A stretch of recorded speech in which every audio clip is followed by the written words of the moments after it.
Assalamualaikum. Apa kabar teman-teman Seng Berlian? Tentunya pasti baik. Terima kasih sudah nonton di channel Seng Berlian kesayangan kalian.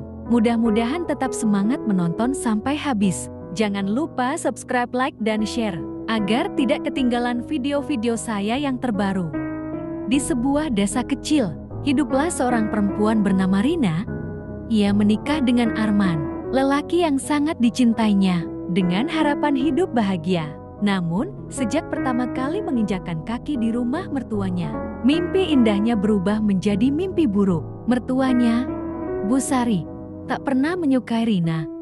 Baginya, menantu hanyalah seorang pelayan bagi keluarga suami. Setiap hari, Rina harus bangun sebelum matahari terbit, memasak, mencuci, membersihkan rumah, tanpa sedikit pun mendapat ucapan terima kasih. Salah sedikit saja, caci maki meluncur dari mulut Bu Sari. Dasar perempuan tidak berguna, masakanmu hambar, kerjaanmu lambat, kenapa anakku bisa memilihmu? Hardik Bu Sari suatu pagi. Rina hanya bisa menahan air mata, mengadu kepada suaminya pun percuma. Arman selalu berkata, "Sabar, Rin, ibu memang begitu. Jangan dimasukkan ke hati." Tahun demi tahun berlalu, penderitaan Rina semakin menjadi. Bahkan saat mengandung anak pertamanya, ia tetap diperlakukan seperti pembantu, hingga suatu hari, karena kelelahan, ia terjatuh di dapur dan mengalami keguguran. Saat itu, Bu Sari hanya berkata, "Syukurlah, mungkin anak itu memang tidak pantas lahir." Hati Rina hancur. Sejak saat itu, sesuatu dalam dirinya berubah. Beberapa tahun kemudian, keadaan rumah tangga mereka berubah drastis. Arman berhasil meraih posisi tinggi di sebuah perusahaan dan memutuskan untuk pindah ke kota. Bu Sari yang semakin tua akhirnya terpaksa ikut karena tak ada lagi yang merawatnya. Namun, rumah tangga ini tidak lagi seperti dulu. Rina, yang dulu tertindas, kini menjadi sosok yang ditakuti. Ia tidak lagi perempuan lemah yang hanya bisa menangis. Kini, dialah yang memegang kendali. Pagi itu, Bu Sari terbatuk-batuk, tubuhnya semakin kurus. Ia mencoba meminta segelas air kepada Rina yang tengah duduk di ruang tamu. "Rina, tolong ambilkan air. Tenggorokanku kering sekali," pinta Bu Sari dengan suara serak. Rina menatapnya dingin. "Kenapa tidak minta sendiri? Aku kan bukan pembantu," balasnya tanpa ekspresi. Bu Sari tertegun.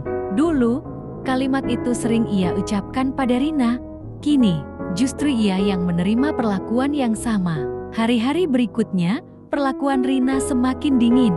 Jika dulu ia selalu takut kepada Bu Sari, kini mertuanya yang takut kepadanya. Makanan yang diberikan seringkali hambar dan terlambat disajikan, persis seperti yang dulu dialaminya. Arman yang menyadari perubahan ini mencoba menegur istrinya. "Rin, ibu sudah tua, kasihan, jangan begitu." Rina tertawa kecil. "Kasihan? Di mana rasa kasihanmu saat aku menderita dulu, Mas?" Tak ada yang bisa berkata-kata lagi. Bu Sari hanya bisa menunduk, air matanya jatuh membasahi pipinya yang keriput. Malam itu, dari dalam kamarnya, Bu Sari menangis dalam diam.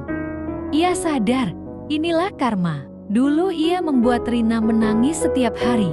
Kini, ia sendiri yang merasakan sakitnya air mata seorang menantu. Namun, terlambat sudah. Apa yang pernah ia lakukan tak bisa dihapus. Dan sekarang, ia harus menanggung akibatnya hidup dalam ketakutan di rumah menantunya sendiri. Hari-hari Bu Sari semakin menyedihkan.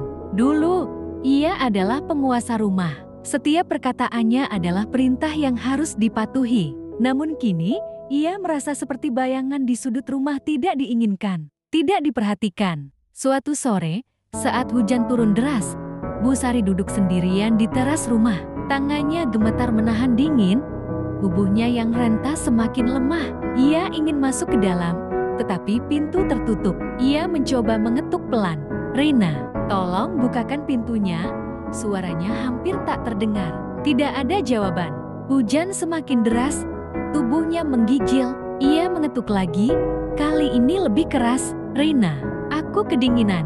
Dari dalam, Rina mendengar suara itu. Ia duduk di sofa, memeluk tubuhnya sendiri. Ada suara dalam hatinya yang berkata, "Bukalah pintunya, dia sudah tua. Jangan seperti dia dulu. Namun ada suara lain yang lebih kuat, suara dari luka-luka masa lalunya. Dulu, saat kau menangis meminta belas kasihan, dia tak peduli. Sekarang biarkan dia merasakan hal yang sama. Rina menggigit bibirnya. Matanya berkaca-kaca. Ia ingin membalas semua penderitaan yang pernah ia alami. Tetapi di sisi lain, ia merasa hatinya mulai berat. Suara ketukan semakin lemah. Arman yang baru pulang dari kantor terkejut melihat ibunya duduk di luar. Tubuhnya basah kuyup. Ia berlari dan membukakan pintu. "Ibu, kenapa ada di luar?" Arman membopong tubuh ibunya yang sudah lemas. Rina hanya berdiri di sudut, diam tanpa ekspresi. Malam itu, Bu Sari jatuh sakit. Tubuhnya demam tinggi, batuknya semakin parah. Arman merawatnya dengan cemas, sementara Rina tetap menjaga jarak. Namun, saat tengah malam, Rina terbangun mendengar suara lirih. Ia berjalan menuju kamar Bu Sari dan melihat wanita tua itu menangis. "Ya Allah, apakah ini balasan untuk semua yang pernah kulakukan?" Suara Bu Sari bergetar. Rina terdiam di ambang pintu. Sesuatu dalam dirinya bergetar. Ia melihat sosok tua yang dulu begitu kuat, kini begitu lemah dan penuh penyesalan.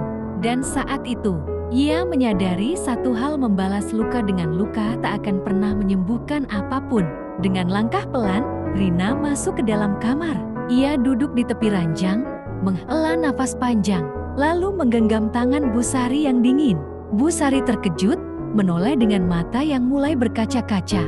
"Ibu," suara Rina lirih, "aku tidak akan pernah lupa apa yang ibu lakukan padaku. Tapi aku juga tidak mau menjadi seperti ibu dulu." Air mata Bu Sari jatuh lebih deras. Ia menggenggam tangan menantunya erat. "Maafkan ibu, Rina. Ibu terlalu jahat padamu."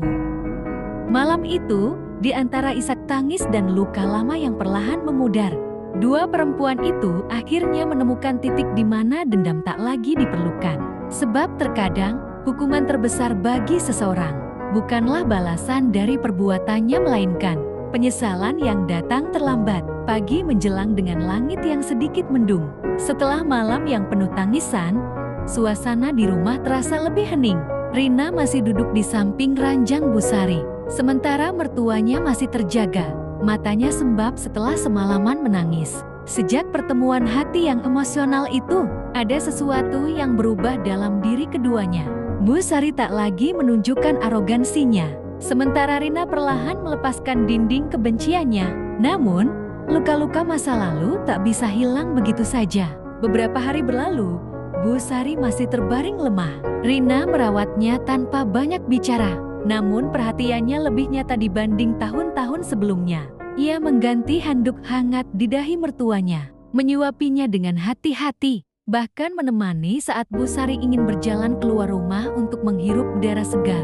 Suatu siang, saat mereka duduk berdua di teras, Bu Sari berbicara dengan suara lirih. "Rina, kalau ibu boleh meminta sesuatu, bolehkah ibu memelukmu?" Rina terdiam. Ia menatap wajah wanita yang dulu menjadi sumber penderitaannya, kini tampak lemah dan penuh penyesalan.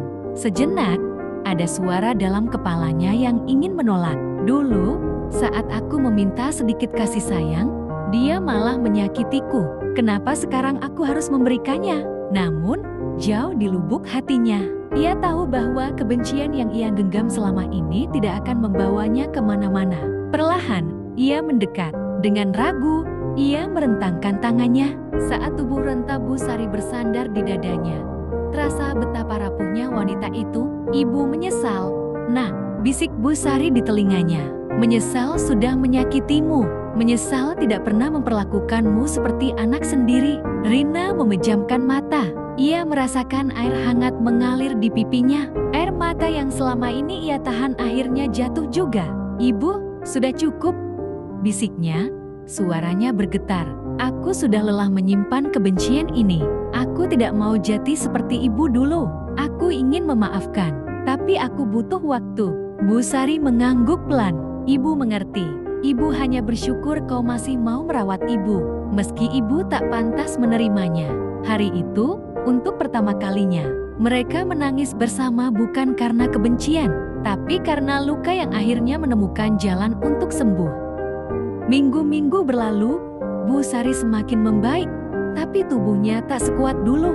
Ia lebih sering duduk di kursi goyang di teras, menikmati angin sore sambil menatap ke kejauhan. Sementara itu, Rina mulai menemukan ketenangan dalam dirinya.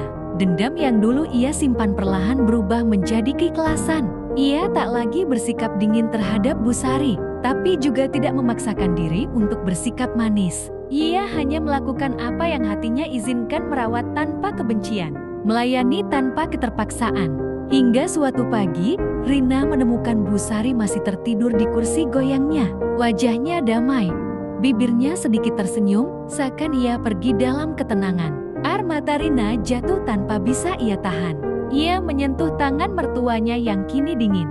Ada kesedihan dalam hatinya, tapi juga ada kelegaan. Kelegaan bahwa sebelum semuanya berakhir, mereka sempat saling memahami.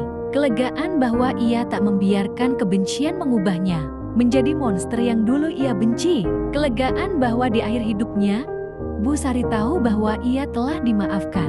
Rina menghela napas panjang, menatap langit yang mulai cerah. "Selamat jalan, Bu," bisiknya. Dan di sanalah cerita ini berakhir. Tidak seperti dongeng yang penuh kebahagiaan, tapi juga tidak tragis. Sebab dalam hidup, kemenangan bukan selalu tentang membalas luka, melainkan tentang menemukan cara untuk sembuh darinya.